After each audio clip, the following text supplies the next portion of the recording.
Chhimthlipui channel lần thứ tư vòng rong xe tương hạ lần thứ càng sâu với xe dân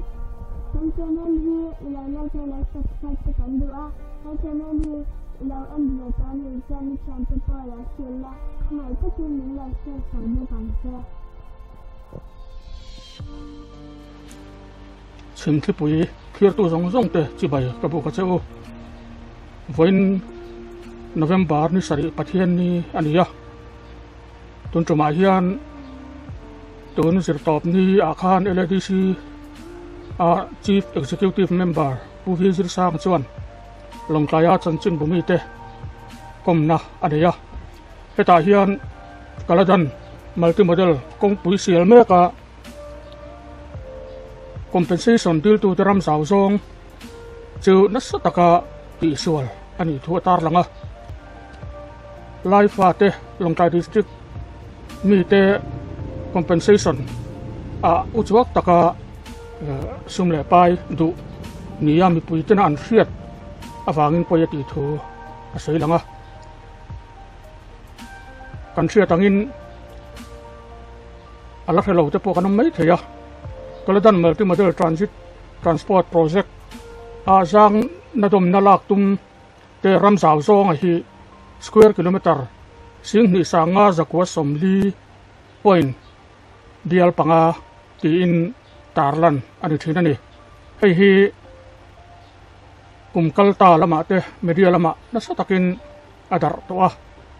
Longkai district mi pui te po dem an kai hle ani kha chuti rol chuan he square kilometer tarlan a hi Diklo ani ti Haichhuah ani ta tuna hian kaladan multimodal kongpui sial me ka zanga dom na dil tu tena anram zawzong dik taka hi square kilometers som ni le panga point pakwa pali chau ani ain khau na hi anasarem rem khop maya hetiang taka ti sual ani the hi amakin apoi taksita sarkar lama kan department ho tu te po an film khur tok lo ni in alanga hemi awang hian ACB te hial roi an ngaya an ni hian he thila hi thei topin an chui ania chuti laya ti sual nasalutuk tak mai o mai hi apoi em ma chuti rol chuan he ti sual ani ti hriat chhuah ani ero hi chu alomum hle ani tuna hian kaladan multimodal hi Longkai atang hian paletua kheng akal tur ani ya kilometer som kwale paruk a thui tur ani ya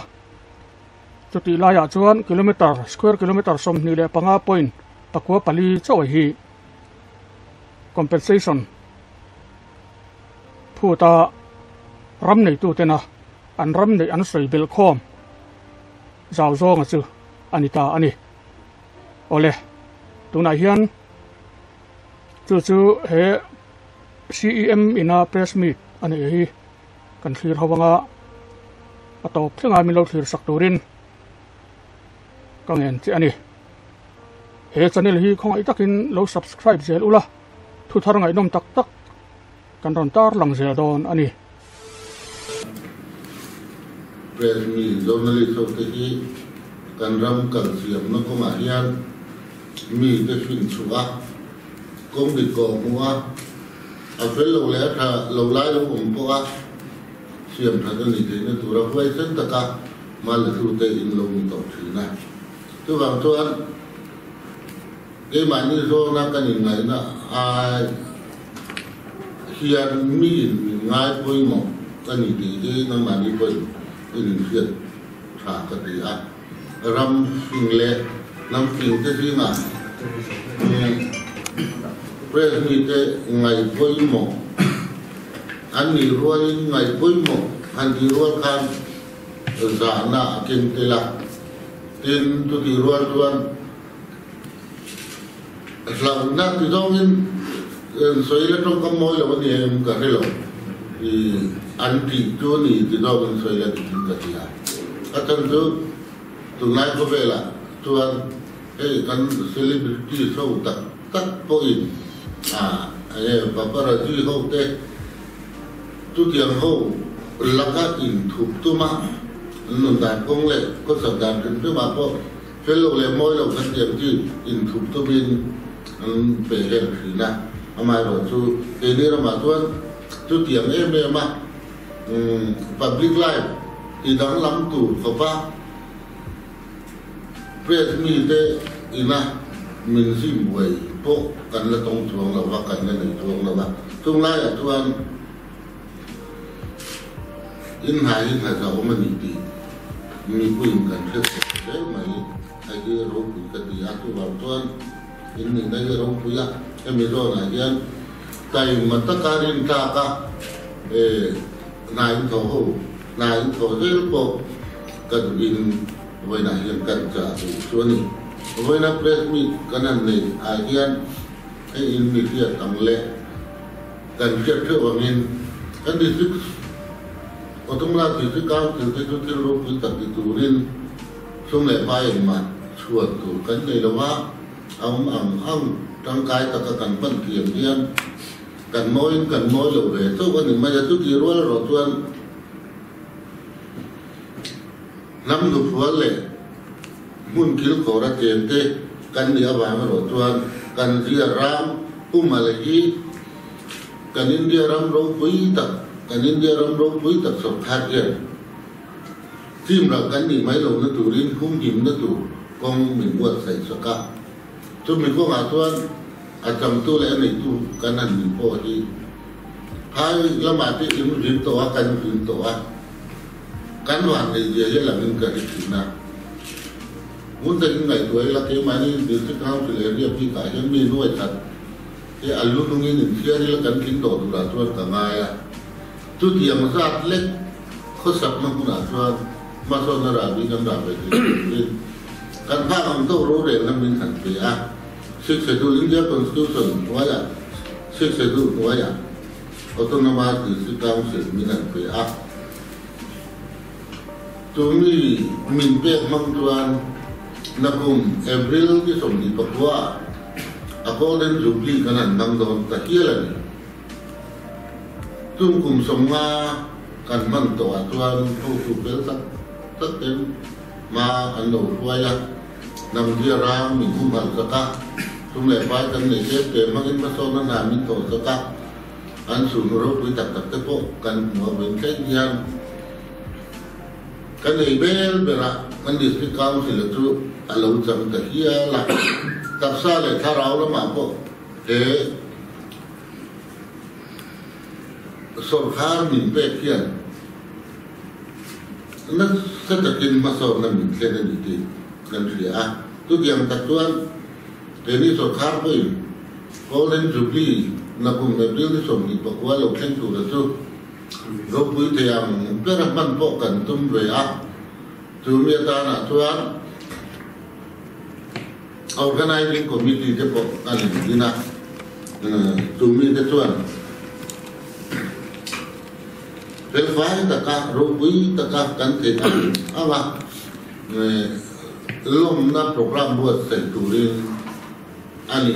ruang hàng cả committee fail tất cả những đó thì cả với là hiện cần suy đoán cái tuan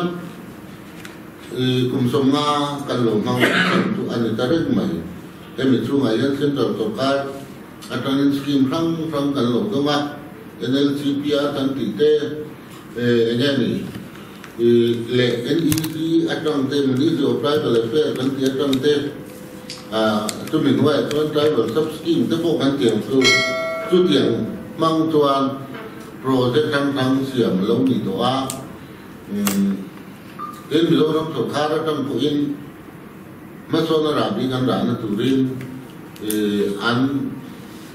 policy number one ICDP kan ti te NEP kan ti to atong te in mà nó sẽ tất cả lâu là tổ cần gì tụi mình bản tuan cần có quỷ mê mong te kan Chhimthlanga kan in le lo kan ei bar zong na kong po baso na tam tak min khem to ani em te bang hian lom mum tak zet chu với lại hiện nó tổ mấy làว่าthọc dễ tụ đến cả cam xin po thì anh qua mình mê cả kan dia tadi kan budget itu detail saka soi po với lại hiện angai cả cái lộc masuk na thọc tụ đến sum bè pai kan ni ke be makan mua kan thì amai rồi tu thì chúng po tuan không tụm mà sa thế mà làm tổ nó lên kan budget kan không hình thế mà po kan revenue income hi atam thiam bera ti mason po tumin di sikau til patung ini mizoram om dia revenue hi kan ma birin kan to financial year kan me ka po kan noi da ni somli panga ka kan ba ta kan bandai kan ri thọc tu te thorin na zara hei po hi kan khum tu la ka ngai hen kan collection na tam hian hei finance department building te po sakani ti tuan ban te ta te thun bel zelin tu na hian chong hi sab zo ni to lu ani a chong ni hi la sale tu kan ni tu wang tuan Hela itu mah district council executive committee loading raya dian revenue source ki anak yang berlah luah tumi atanga yang agak infrastruktur lampu melakukan tumakan lambe kah galak berpokan tumak itu kan sebenarnya itu betul siapa tu jangan po mipui lagi journalist press me in yang taka awareness kan nei thena tu po tam le ro la kan tin bu po min chwa sa po wo na hin ka tu ni officer on kala pe bang bang hi han sa ma se chu tiang lo po mi pui ro sam zo ka kan pe thena tu rin ruam han na asiama tu tiang ton tu ni kan khen me ani di tuan tu sorkar jen masuk lagi kan mai pui mo ber te ri mi ani awangin sen ta la ta sum le pai tam so po kan la bu te tu ni project siama action plan te thei to ba mala kan tuma kan la me bokan ni ka với lại yen kan soi dua tu ma tu tang kai to kam han ani te tu ren executive committee di tuan Nếu phải ta cái vua mà ngay trong tân cái xe mình mà là cần tu mình thì khá với lại cần sử dụng tu thì luôn tuan India đàn quý sức sẽ du lịch nát cũng để nó mình về mang in đàn lệ đủ cán xiềng thế na rules cán xiềng thế na ăn chữ thì một chút mà bỏ gì nó sẽ tập hợp lại tụm mà cái nhìn luôn hàng đàn tuan tu intersection là bỏ yên kan dan ni me kile dan kharo ko putlu hiang kan tum ma ro tu in sia tanin khatni po executive committee hi ala ding van lawa ka to kin la om man lawa tu wang tuan na sa ta ro hi tuan kan ti thei lo lawa ma ro tu tum intersection po hiang ati ang tuan amendment dan le tu ri putlu hal sepatu rinkan dua menbe ani Tuhan ngày cuối mùa nước mấy executive committee kan ni với lại yang soi kan du atu malam na tu rata na kan ngày cuối mùa rual atu hen ti yan ni deu bika pakat na tuan voluntary pension Chungchangah ahi indera kan dua hey disikau di lain bisa ni chuang phết ní cả ya thọc tu kan nei be to ni tam ta chu pension hai to te an ni thế cả chu cùng đi thung lết mấy pension tu ten ni lại chúng ta hian cái này political institution kan ni na lai hi ông về và min tam takin supervision pension ช่วงไม่ที่ตัวกันไหนไล่บริษัทเป็นส่วนนี้มีการที่รู้ละ aka funu ka fapate kanu le na ki kan ayan la sa ruti dil tu hatam maya atil ti ta na moyo pe tu ni haulo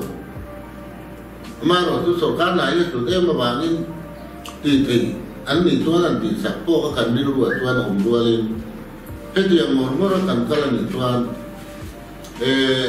in ro tu na in so kan na ye kal ti no thak maya tu lai ta ka tu so ka hian a tha berem ti kan ngai tu de ba tu ban tu an bolin ta pen so na min kal ti ru la kan pa ti min la ka ru an ti tu a rem chang ni tu an enge ni composite ground na ma ngai thei tu humanitarian ground na ta an thi ra ti lo thei lo tu om ve ni tu ti ni lem lo ba tu a principle itu voluntary pension atwa tira an sung de lak sa itu ini itu committee itu kal kumadan tha kan mai lo wa maro tin nen ka tu kan lo thei lo composite emo humanitarian ground na dam puwa fil tiang ti itu katumi kami debet tu in kung kai nai tak kan ne ba hiam kan hat sa na itu kan in thiat thiam pu yang amai wa tu hemi Chungchangah ro itu et yang ngor ro itu kan kal ani tuan he sarkar a hiam mi rong in kan ho ni ve thi lo ba ai nga yam si kan lam thon be ni he sarkar a hiam mi rong kan ho kan ni katan pu dong ve ni ti sia se bây giờ nó kiểm soát cái cần dùng bé tất nhiên mà nên cái này phố cá buồn già là ngay như quân mình buồn già sập phố cần thua cần tiền bộc thua để thua các bạn đi nào thua riêng tin tu chúng ta hay chưa cái không bây giờ mà sao này không bây giờ ổn định với các bạn nên không bây giờ cái hiện cần primary riêng tin tu nhiều mà cần middle school riêng tin tu nhiều mà om ati kan Chungchangah puya executive committee po yan rationalizing to the atum tina alo har sa tok maya kan ti Diklo ma se tun sarkar tu zin ti tu sem ru la hi cha ta kamala kan tum ruwa man kan kal fi me ani ti ka ta soi tu ba lai tu na ta na alo om deu ni poin cái mà đi làm bộ in phê cần tùm cần u lệ nào cần chú cần lai này theo cái bộ cần có mình bộ in executive committee na ruộng mình đã chuyển về itu lúc ngồi tất cả mình cũng quy bộ cần bị gì tất cả cái mình không phải đi ăn executive tu xem ruộng lấy cần tùm anh ấy thì cả cần sửa đủ bộ cả thế là bắt chúng ta tuan sarkar forest reserve Chungchangah yan ana hi abuai ta ko mai ha ta tam ta kan to ka ram ruwa om to me ni kan mai tu kan mang don ne don lo ti lam mai tu lem lo yan ram ne ve khi kan du mai abuai ta ko mai tu bang tuan sarkar ina forest reserve kan ne ni kan mai te po mimal ama in berem chana tu nei na mga rem chana in siama compensation tam tak munan tua mang pol le pokan to man som na ni an lo ti bala ni poi ngal som na ki ta na ka to mak ti ton ka ti ya tu tiam tuan ei sarkar in ma so na infrastructure aru rel kan siam na hian mun le ma difficulty po kan ne bi lo ni mi mal ra ma ikan le de do na ke po kan la tu ban tuan forest reserve Chungchangah po mi mal na tu ne na ma ene ni rem chan lo som pat an o mani po tu mo tu in chuya ken se le kan tum ani tu tiam tak to ki ton hu ra ma po forest reserve ka Eklabia sikul menggunakan PA apa pemulung maka in pe mi mal rama lo lu le ta vek maya tung te po tu sarkar in da in ma la a ken sele su la gi mas ken sele su la gi kan ti me kan tu bang tuan kelai ko ma po hian mi pui awareness tan ne ko ngai den kan ria tin palina chuan LADC ko en la tu ta kelai kan ngai pui mo ver te di ngami ani executive committee tuan kan RRTN tuan di ini advantage executive committee ka advantage sampai ngalai po om te mi mai kan dua piang te la gel tu kan ni tuan tum ha aka so yang kan fanu kan fa ba te le ka tiam tak takin kan ti thua ka mi do ram to ka mo ya competitive lo tuan nu thei to lo ba ni rama adi thei fa te tu tiam ber po ni lem lo te ka kan nu no no ka po me tu mi provision na tu ki mani aga te ne hian a be ngalai po om ma se voi na ini executive committee hi tuan mình là chúng ta là tuan a thei ram ni tuan advertisement kal lama la ka hi kha kan ti tumi tu ki kui tin ko kan tuma teaching and non-teaching staff education department bi ka pe tuan tu na hian na ruak ko mo za tu ma long ma ro tu da ni na min pu ani rualin rilu ruak kan long nei to ni ba in apos by posa filam dum dum ni la min hanin ma ko ma exam hi ti kan tuma tunda tuma yan kan ho tu te primary education te middle school education equal to kan executive member ten anin pe fela ni tuan tu tiangan kala tu tuan real ruin kan siam to ni ti ka kan soi du a LADC ko ya ngala kum ta yan mi rong ta na open ni ti hi với lại nhân vật suy đủ tin apa ngana tuan elai chúng ta là mình siết sập na ada ram tuan mình quần gạt sập bộ cần đủ LADC số khám ngoài hiện học tu tempo structure hi kan RR nena in millem lawa department ina an mani ham pradna turata na any rules and siam vete la kan general abika thok tu dong recruitment rule kan siam nena in millem lawa budgetary provision da tu mi manga post lo in upgrade ti po hi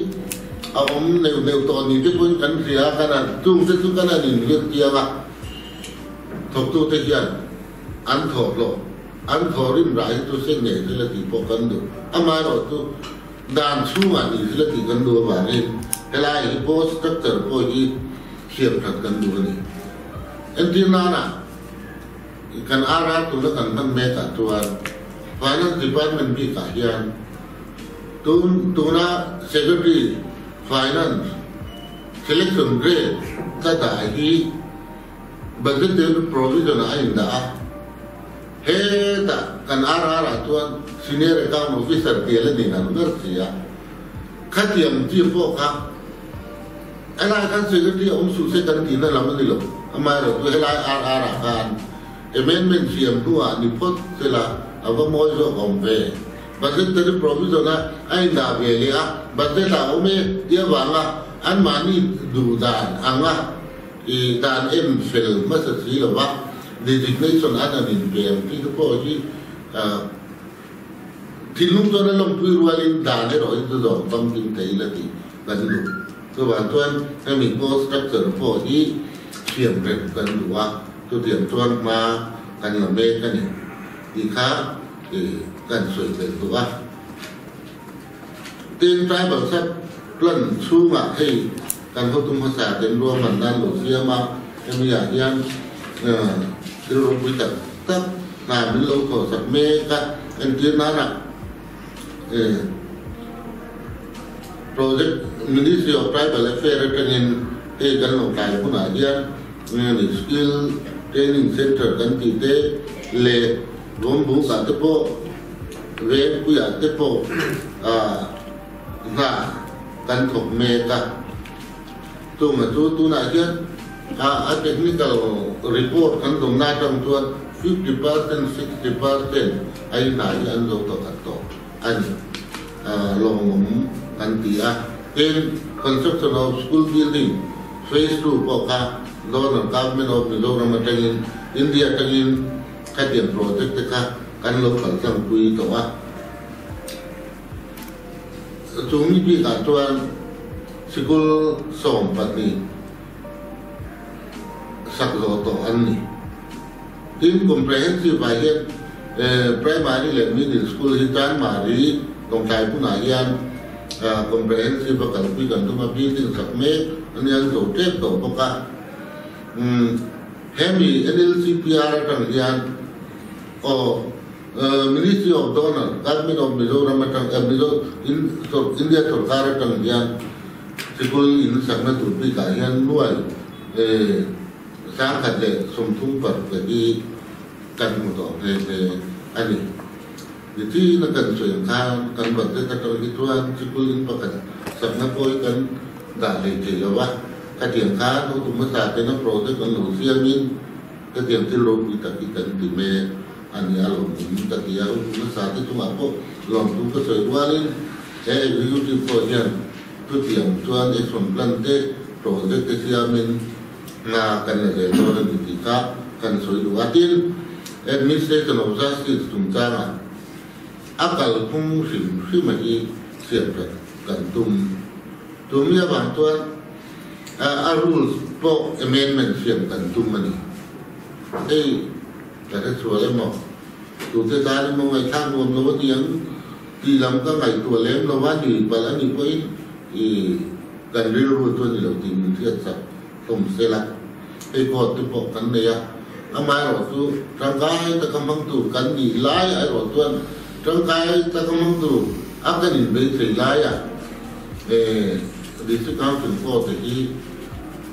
kan mang tha le te lo wa he ta DC la ma district magistrate la ma hian en kim ma hi akal thu tan ta ni kan ki en lai po hian pe ma ni lam fu ke kim lo den te po ani na lai ong be te ya ma ro tu thok tu te po ani len se ve den te po angai na lai ong be mai the kan da le tu te po tu tiam tu dia ba nin amendment hi siam kan tum ani en to intersection dan le tu ni kan ka to na poi mo be dia ba nin tong committee kan ne ya na sa ta kin mala ani amai ro tu tong committee adian ke mani district council na man kan han tum po man rem chang lem dok la ya yo ma tu bang tuan man rem chang zo na ani the na tu ri amendment hi eng mo sa tu session po hian po lu kan tum ani tin ele dc ya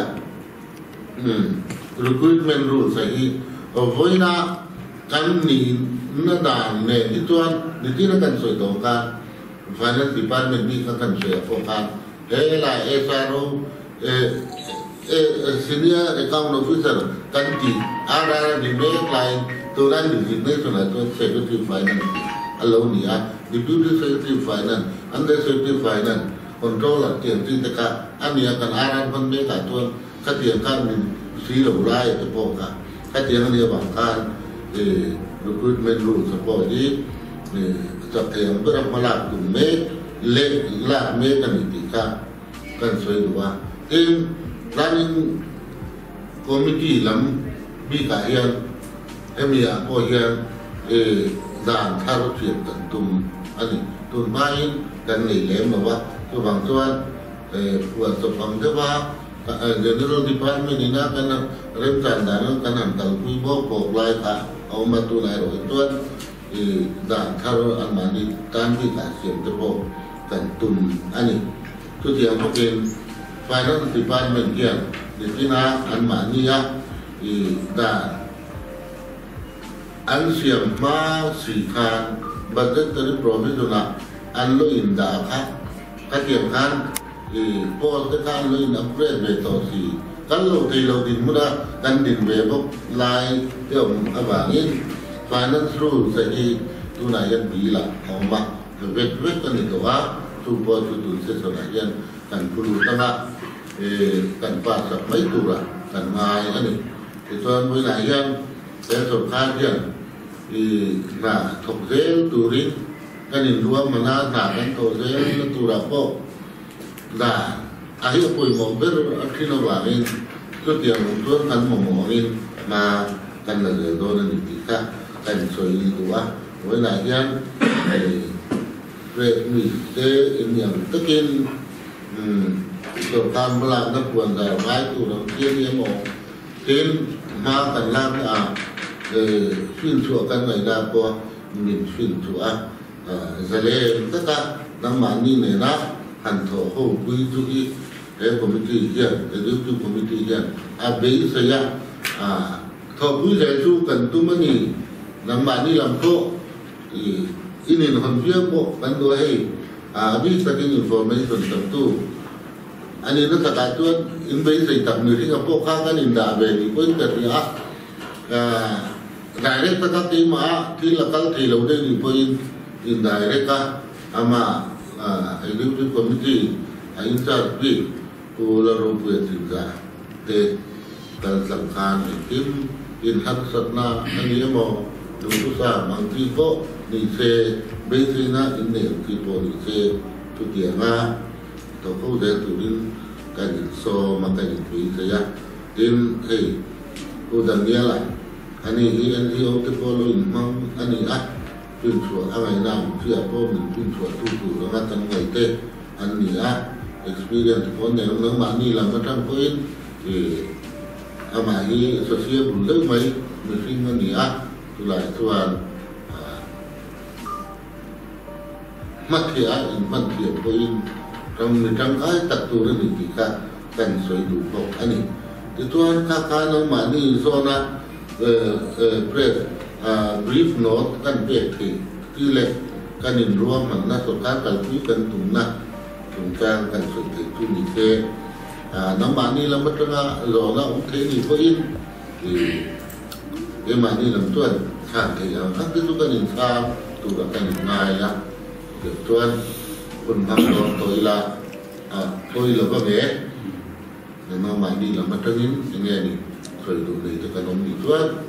pun hong te mo la le takin hello na officer te tu sarkar ahi emne sarkar ron pian khanin abi bin lom lai chan sin mu ni te hianin lom lúc nó được phát ảnh này về là ta suốt cái hành xí ra NDC rồi tìm hỗ cả số cả commission mà cả từ ba hộ cả NDC cái cái hành thế nào trả lại rồi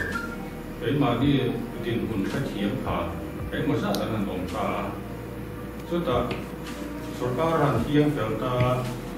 cần yên phát sản commission yên phát sản cũng ai là cái số đến cuối à cái hành ôm à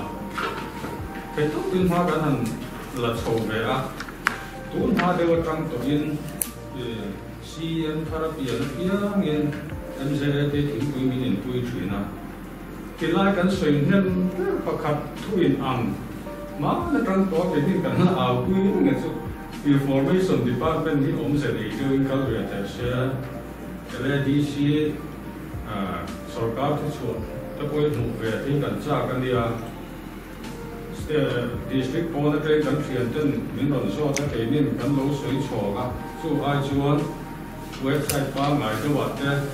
hành process số tiền phát triển cái tên năng cần CM là tất cả cái mà mình đi lột hàng website ta cái là mấy sẽ cần EMT cần NDC ta có đủ tất cả anh news sẽ có sự phân nạp của người sẽ là thì anh news đi cả có ngũ mở được cái là ngũ INPR cái cần này mà cho nên publicity INPO cái này anh hoa public relation INPR cái rồi có rồi theo public relation lại cái này ngay cũng một ngày thì cần soi nên mà đi chú tụi em này सरकार और पिया आखा ने bull kan han tan chota nang mi pon lo bo hoa le di si so ka thu chua kan mo to mai ni cái mắt son nó liền lúc tục anh ấy vẫn lom cũng mấy anh sẽ làm bằng cọ tuân chỉ dùng ra là khác này ác thả kan lúc buồn giả tuổi này à chia đến lâu trong số ba là cao thể lộ anh ấy đi tới bộ hết anh chia bây giờ có sự chuyển à advertisement dùng sang tới bộ thì trên là còn sợi cài anh ấy ta advertisement đến lâu á là đạt thế thì lâu tuổi thì có thể dùng ta chia dùng ra là cái gì cho nên thếการใช้ไม่ยังถูกก็หันสวยนุ่มถุยแล้วตกง่ายหรอวะเรื่องด้วยบัตรเช็ดอันนั้นขับเลยมั้งคนเรื่องชวนมันอาป่วยซาอาเจ๊จะสวยหรออาป่วยซาดูดีหมดเลยก็อันหลังเมียคนว่าหุ่นโอเคเลยดูเรื่องนั้นครับแต่เรื่องดูตุ้มไม่เนี่ยเฉียดทั้งหลังและตัวเราเหมือนตัวเดิมจีส่งอ่ะจู่อันหัวมูมาตัดดินเมียที่มาให้หมดเชียร์ลากคุณสุจ้าของเจียค่ะอาดิเตลินที่เองกินจังกุลกันสวยๆนั่นเองมันนี่ลูกอ่ะบุงรบน้ำมันโม่ดิฉันอารมณ์เดีย advertisement เอาโลวะมีผู้อยากปวนสารสีโลวะโซเชียลมีเดียมังอ่ะที่ตาข้านี่ไม่ถูกละก็ง่ายอ่ะข้างอ่ะข้านี่มีผู้ห้องเทที่ร้อยส่วนนี่advertisement kera pelo po hianin akon san ho hianin an du na ko ke hianin press meeting ka po man ne ako ya po ni sala an soi fi du kha an soi fi the na ne tiang zo nga hanin je ti khau te po he ke ni lam pang atanga ti ro ron ti se ga thil lo po lo te na ti thora ka kan ka lo pa ala ya kha tun sarkar ra po hianin trần hành lạc sầu nam béo tha hành mùa kha nên ngày cuối mùa béo rồi cũng sầu rất là chú lại chú căn suy làm kéo đũa chúng ta chú căn suy đũa dầu nó có khác cái này à in sản chi này cho nên căn suy mình sang sẽ là làm phong phú của thứ anh ấy nói cái sản chi này đến một chân mình đóng bắt căn ông lên một cái có phong cao mới sẽ là Kmmttp công ở cao rồi compensation alara ta chuan kan hing chiat na ber chu ramsau report Diklo kan fe fu thawa helai hi a ta siam level atari mo han soya ke ni na ram kum bo pa han fuan za ke mai te ani em chu wang chuan in hei hi tu tên em mò anh đầu chu chùa và cái gì thì em mò tu nó đi cả thằng gì đâu cả soi chùa thấy anh đi chuan này rắn cũng mình á long lại district lại cái này đi xí sổ ca tỉnh phim này lại area compensation là đủ ăn lúc tụt lại thấy em mò cái mình cũng này à để thấy nó cái con này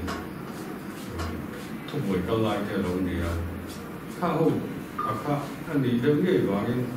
所以些看主跟给人的来呀看，跟些来的人家啊，跟受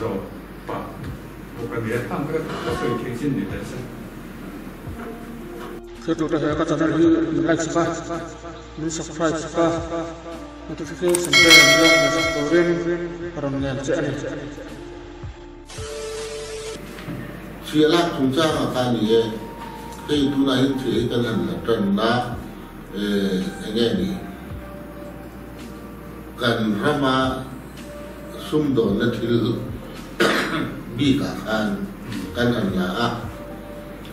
dan mu mal tak su se du na dan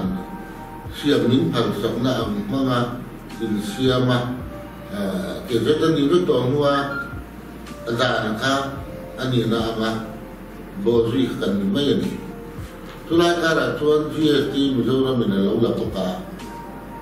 Kini ya MTP kakak kan hendak letak tuan. Menurut ya puri yang kepohian lama. Adik keren mai. Kamar waktu tulang boleh kan suatu. Hen siapa kan nak lagi ename menurut berikan TMM. Siapa lagi tura tunai kan naya. Tunai nama kan nama soalnya tura dana. Cái tiệm thứ cái này thì về thì mình thiệt đuôi anh ngay cho lắm đi thì cái chỗ cái rồi mà chắc mà lệ mà rau hiền cái tiền hiền là này lobin cái gì anh này mất sớm biết cái gì bạn cao sĩ có cái gì hoàn siêu bình cái gì anh mai rồi chúng mình tôi đã mình thiệt sớm biết thì cái gì cái thu này năm hai thiên tỷ về cái gì anh ở chỗ cái tục kiến cái mình quy tế ở hiền tế sĩ làm thành tung lộ anh mai rồi tu cái thu này năm hai Thil thì cái gì về nó cho này rồi tôi state nền bộ in rem siam ta no ni chuan a department hian state department for the rin exemption hi chu eng ti kom motala ong the ni chuan ma kan la don ti ka min thiat sak ka duwa tu la hi chuan ani anga mi pui po na min kal pi te hi ala kun lo mi ti ka kan soi pe duwa ni china Kmmttp rota mati model rota compensation kan claim Chungchangah a area aka adiktia ni ega tiga kan Chhimthlipui te po hianin African figure in retia lo ni point emi Chungchangah Mizoram sarkar department rang PWD ni emo ina Belgian dol mia lova area messa taka minan dia sakitu tingrim sa katia tu waktu executive dan inform tim mapo kan revenue department ka ko ba emi Chungchangah yan Thil chiang tak nang mani in soi ngam lo ni ko in kan soi te na turin ani na ditak report lo berum ketia o kan lo pian jem tia tu min la pe mai lo vai tu na kan ka kan jadi su pi ka lo zo to ketia ka tu na kin da wa la sai pi tu la ngai ti hian min ti wal ko wani ministry po min en da na ta ma an generalin Mizoram mi pi hian lai ho wa hi compensation ai inti hausa tum chumi atuan Diklo takle fello taka Thil tia hian min mutlat lai aro ka tia chu bang tuan boi na hian asoi na mun tu tak nia ka tia na ba ne ka tiang zo na kanam dom po kalom le ka tia department po ma na chuan clarify tur boi le cd ate be be chuan tu na anh clarify cái này tuan sequel kilometer sông đi bằng áp thôi sông qua phần chỗ compensation claim về việc tuan ta sequel sông đi sequel kilometer sông đi bằng áp thôi sông qua phần chỗ em mà anh soi tu bằng tuan về cái này hiện cánh của chúa là cái gì tiền rong nước có in việc đủ thì có việc cả thiệm căn trận nó tôi em còn thái rất rất là chuyện rất tủ là ai căn công quỷ thủy do km sùng qua để vào quê chú nó bị khán chú bằng tuân chú đã chuan km sùng đi bằng căn xe bây giờ chú đi thấy biểu review hồi na anh đồng tiền khai khác kumala di dona ni ang takin dan sinbuwa hi ay actual atak takaniye kumatil base lesa anlo ti ka an zo kani tu ban tuan kami kumayan na ram bi te hi Diklo takle fellow taka kilti eng ma umlo district council ang boy na umlo minti sa hiel ka kan base ya kan fu do kata ni katian itu an lo itu lo kita mo anti kan kerin ya ngom le tu ke